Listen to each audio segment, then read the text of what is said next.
पणनवर राजशिष्टाचार मंत्री जयकुमार रावल यांच्यावर वेगवेगळे आरोप होऊ लागले। जयकुमार रावल यांनी माजी राष्ट्रपतींची जमीन हडपल्याचा आरोप संजय राऊतांनी केलाय, तर एका धरणात बोगस लाभार्थी बनून रावल यांनी कोट्यावधी रुपये लाटल्याचा आरोप अनिल गोटेंनी केलाय। बघूया। पणन मंत्री जयकुमार रावल आरोपांच्या घेऱ्यात। सरकारचे 2,65,00,000 हडपल्याचा अनिल गोटेंचा आरोप।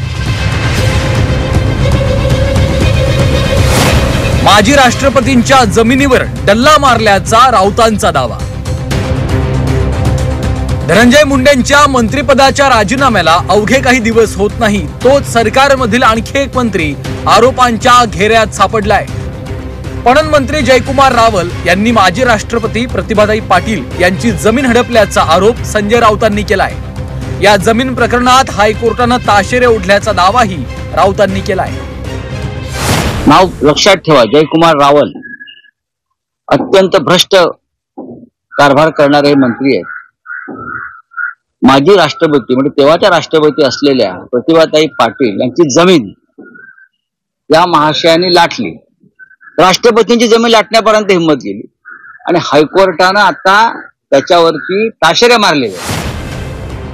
माजी आमदार अनिल गोटेंनी तर आणखी एक आरोप केलाय। जयकुमार रावल यांनी शिंदखेडा तालुक्यातील शेवाडे धरणात जमीन जात नसतानाही स्वतःला प्रकल्पग्रस्त दाखवल्याचा आरोप केलाय।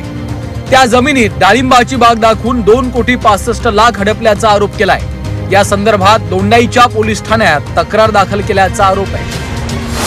जयकुमार रावल यांनी स्वतःच्या लेखचा वापर करून जिल्हाधिकारी आणि जिल्हा भूमापन अधिकारी यांचा आदेश जाऊन 2,65,00,000 रुपये शासनाच्या सेवेतून हडप केले आहेत। संजय राऊत आणि अनिल गोटेंनी केलेल्या आरोपांवर जयकुमार रावल यांची प्रतिक्रिया घेण्याचा झी 24 तासनं प्रयत्न केला, पण विधिमंडळ परिसरात असूनही त्यांचा संपर्क झाला नाही।